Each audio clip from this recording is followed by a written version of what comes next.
वसई विरारमध्ये अतिवृष्टीमुळे निर्माण झालेल्या परिस्थितीनंतर नागरिकांमध्ये लोकप्रतिनिधींविषयीचा रोष वाढत असल्याचे चित्र दिसत आहे। वसई पश्चिमेतील साईनगर परिसरातील कालचा एक व्हिडिओ सध्या सोशल मीडियावर मोठ्या प्रमाणात व्हायरल होतो आहे। या व्हिडिओमध्ये प्रभाग क्रमांक 23 मधील नगरसेविका निम्मी निपुण जोशी आणि नगरसेवक प्रदीप पवार मदत साहित्य घेऊन परिसरात पोहोचल्याचे दिसते। मात्र स्थानिक नागरिकांनी मदत स्वीकारण्यास नकार देत मदत साहित्याचा ट्रॅक्टर परत पाठवल्याचा दावा केला आहे। 4 दिवस पावसाच्या संकटात अडकल्यानंतर लोकप्रतिनिधींनी वेळेत मदत किंवा विचारपूस केली नाही असा आरोप करत नागरिकांनी संताप व्यक्त केला।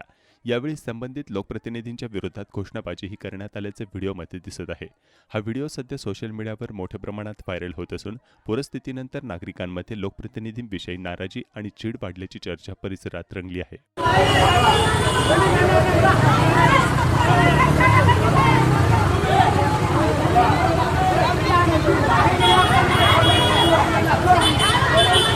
ऐका ना, तुम्ही बोलले ना काय करताय 3 दिवस माझ्याकडे सगळे प्रूफ असं नाही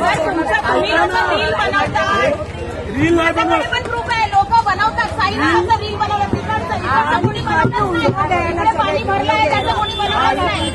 मेडिकलचं तिकडचं बनवलंय की आता सगळं पाणी गेलंय। इकडे आम्ही आलेलो काल मी बघितलं स्वतःनी तुम्ही आलेलं ट्रॅक्टर मध्ये। पण मी काय सांगते की तुम्ही हे जे पाणी आहे ठरलं असतं होतं हे आमचं मुळे आहे, आमचं मुळे आहे। पण तुम्ही मोटर का किती दिवस झाले आम्हाला येऊ मी तर तुम्हाला ऐका पहिलं ऐका